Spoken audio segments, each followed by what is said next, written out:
नमस्कार, बहुत स्वागत आप सभी का। मैं हूं सौरभ शर्मा और आप देख रहे हैं कहानी कुर्सी की। कहानी कुर्सी की में आज भी बात हम करेंगे जो संसद के अंदर सेंधमारी हुई उस पर।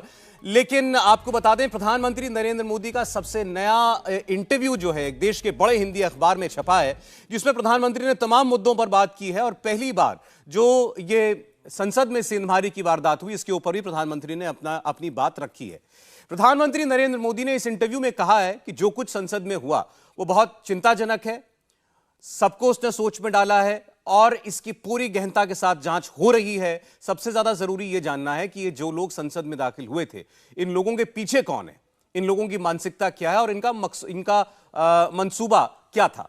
तो प्रधानमंत्री नरेंद्र मोदी अपनी चिंता भी जाहिर कर रहे हैं और साथ में उन्होंने यह भी कहा कि यह ऐसा मुद्दा नहीं है जिस पर कोई राजनीतिक टिप्पणी होनी चाहिए या दोनों तरफ से कोई राजनीतिक वार प्रतिवार होना चाहिए। उन्होंने यही कहा कि इसकी जांच चल रही है, सबको इंतजार करना चाहिए जांच में क्या आता है, लेकिन इन लोगों के पीछे कोई अगर है तो उसका सामने आना बहुत ज्यादा जरूरी है और वो जांच में सामने आएगा। तो एक तरफ संसद में सेंधमारी को लेकर संसद चल नहीं पा रही है। लगातार आपने देखा पूरा हफ्ता पिछला इसी वजह से धुल गया कि विपक्ष जो है वो मांग कर रहा है प्रधानमंत्री सदन में आए, गृहमंत्री दोनों सदनों में आकर के इस पर बयान जारी करें, और स्पीकर कह रहे हैं कि मेरी जिम्मेदारी है सभी सांसदों को सुरक्षित रखना और जांच के आदेश दे दिए गए हैं। अब कल जब संसद दोबारा बैठेगी तो क्या कोई कामकाज हो पाएगा ये तो नहीं कहा जा सकता, लेकिन ये मुद्दा अभी कहीं जा नहीं रहा, इसमें कोई शक नहीं है। प्रधानमंत्री की बात हमने आपको बताई।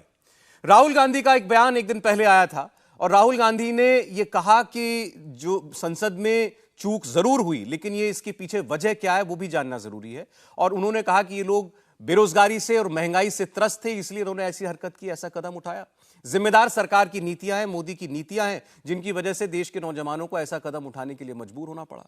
तो सत्ता पक्ष फिर एक बार हमलावर है राहुल गांधी पर और कांग्रेस पार्टी पर कि ऐसे बयान देकर के वो सुरक्षा में इतनी बड़ी चूक को और ऐसे लोगों को कवर फायर दे रहे हैं, इनके हौसलों को और बढ़ा रहे हैं, बजाय कि इसे डिस्करेज किया जाए, इसकी निंदा की जाए। लोग तो इसकी तुलना आतंकी हमले से कर रहे हैं, लेकिन राहुल गांधी ने कहा कि असल वजह तो बेरोजगारी और महंगाई है।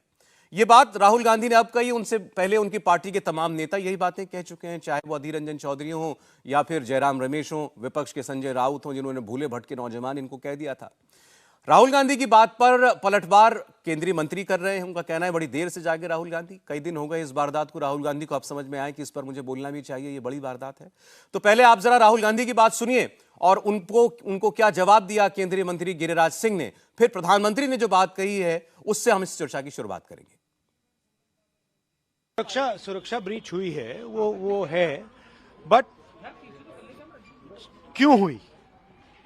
जो देश में सबसे बड़ा मुद्दा है, बेरोजगारी का मुद्दा, जो पूरे देश में उबल रहा है, मोदी जी की पॉलिसीज के कारण हिंदुस्तान के युवाओं को रोजगार नहीं मिल रहा है।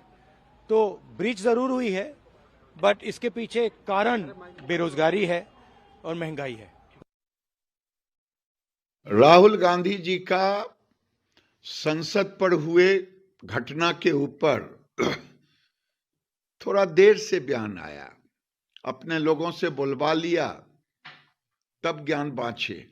राहुल गांधी जी, आप ही तो हैं जो कभी जेएनयू जाकर के अफजल के बड़खी पर भी उसको समर्थन देते, टुकड़े टुकड़े गैंग को खड़ा करते।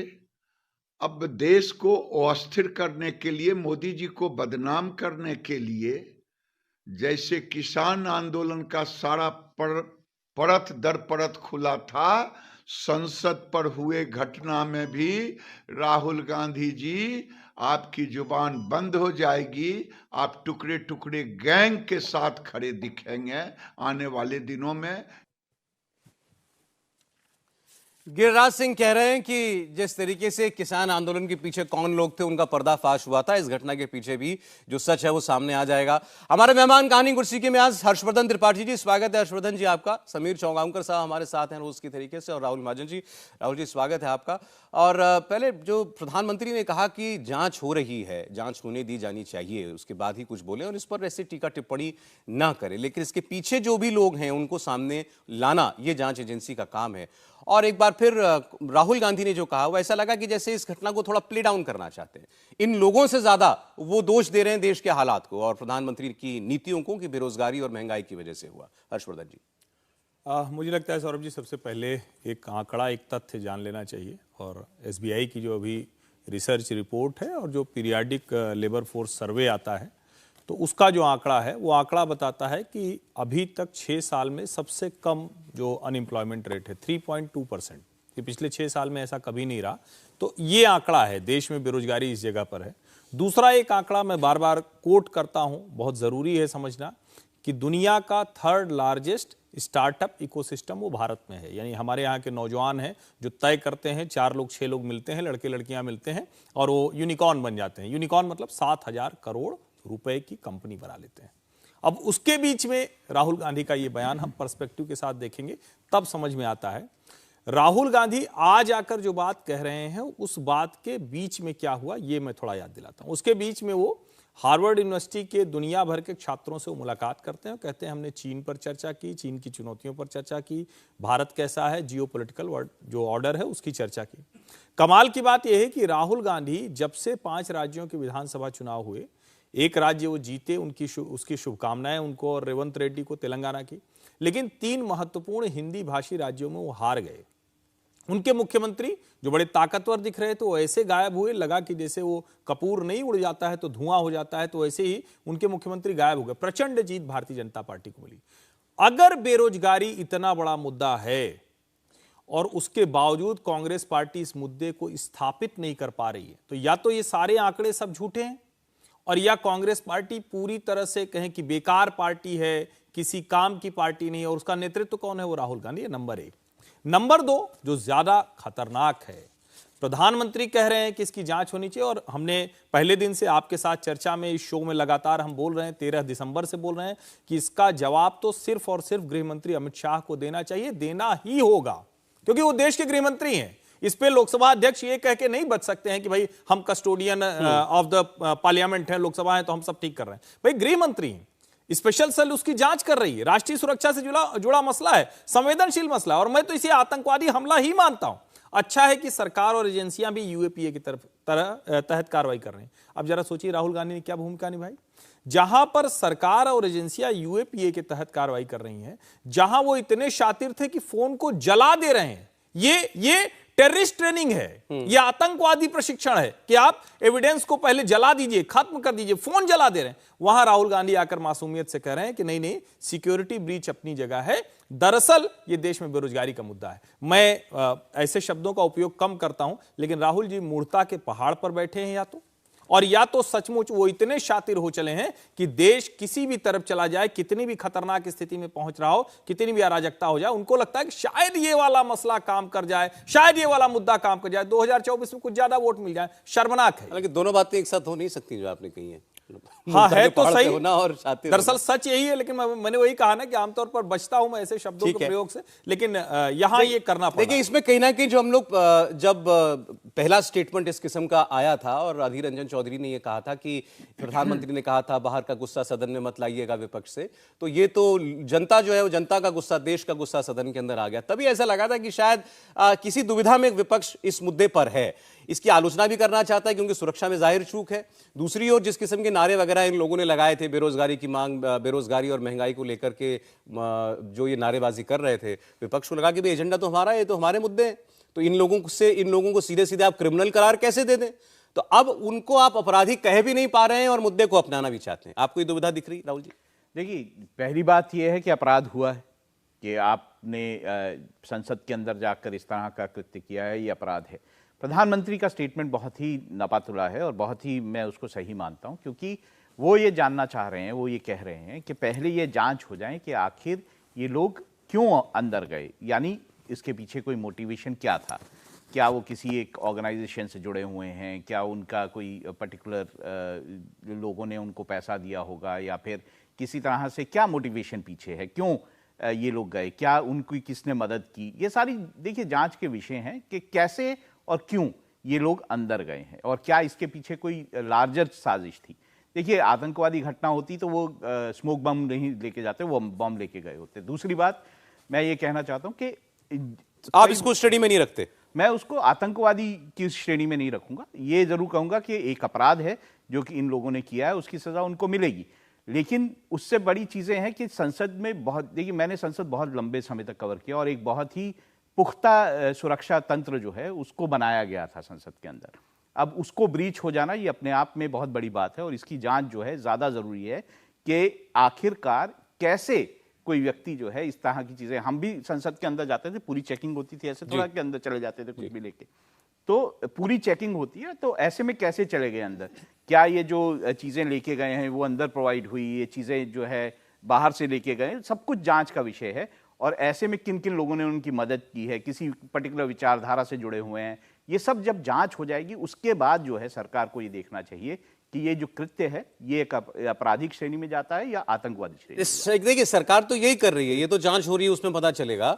लेकिन बाहर से जो और नेता लोग हैं उन्होंने तो पहले ही जो है इनकी मंशा को क्लीन चिट दे दी है। भाई ये तो बेरोजगारी की बात कर रहे थे, महंगाई की बात कर रहे थे। ऐसे तो बेरोजगारी का हर व्यक्ति जाके संसद पे हंगामा कर देगा। राहुल गांधी का स्टेटमेंट तो ये बताता है। राहुल गांधी का स्टेटमेंट उनकी अपनी समझ के हिसाब से, और जो हमारे यहाँ पे एक्सपर्ट हैं वो उसकी समझ की बात कह चुके हैं। उन्होंने बहुत सारे मुद्दों पर अलग अलग स्टेटमेंट्स पहले भी दिए हैं जिनको लेकर ये बात सामने आई है कि कितनी समझ उनमें है।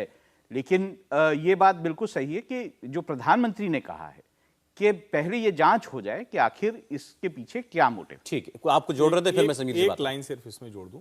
ये ठीक बात है कि वो गोली बम लेकर नहीं आए थे, वो कोई AK-47 से गोलियां बरसा नहीं रहे थे, लेकिन जो कृत्य उन्होंने किया है वो कृत्य आतंकवादी कृत्य है। क्यों है? जिस वक्त ये घटनाक्रम हुआ, क्या उस वक्त देश भर में आतंक जैसी स्थिति नहीं बन गई थी? क्या जब टीवी स्क्रीन पर ये चला, और उससे भी पहले जिन सांसदों ने उनको कूदते हुए देखा, और ठीक है कि जब हनुमान बेनीवाल और मलूक नागर जैसे थोड़ा सा बाहुबली टाइप के सांसद हैं, बल भर उनको मारा भी, बढ़िया किया, वो अच्छा काम किया, गलत नहीं किया उन्होंने, तो उसके बाद लोग थोड़ा सा ठीक हो गए।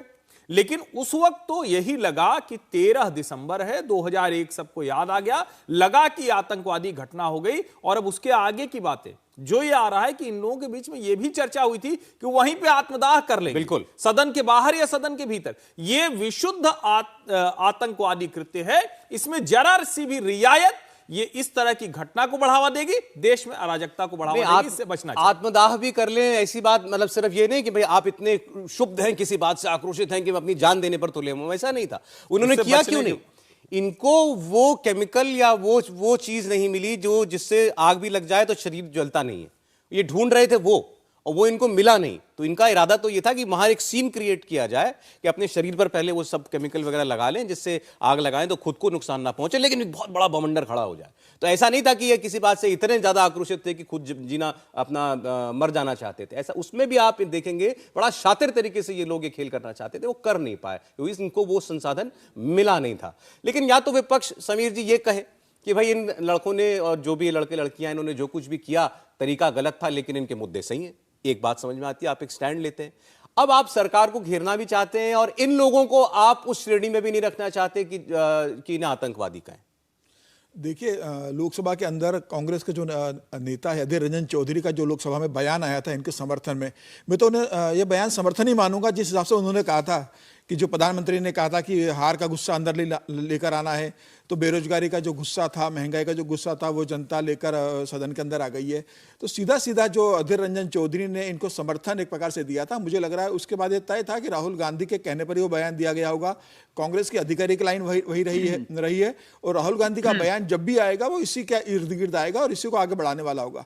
देखिए, ये घटना आतंकवादी घटना की तरह, मैं तो इसे मानता हूं कि आतंकवादी घटना के पहले की जो रिहर्सल होती है उसको उस दृष्टिकोण से देखा जाना चाहिए कि उन्होंने आप 6 महीने पहले से आप साल भर से इसकी तैयारी कर रहे हो, एक ऑफिशियल पेज बना रहे हो, भगत सिंह फैंस क्लब आपने बनाया, 4-5 राज्यों के अलग लोग इकट्ठे हो रहे हैं उसके अंदर, किस तरीके से करना है इन्हें ट्रेन किया गया। मोबाइल ले जाकर राजस्थान के अंदर जलाए जाते हैं मोबाइल कि कोई सबूत न बचे, उसकी वीडियो रिकॉर्डिंग की जाती है, वो वीडियो रिकॉर्डिंग फॉरवर्ड की जाती है।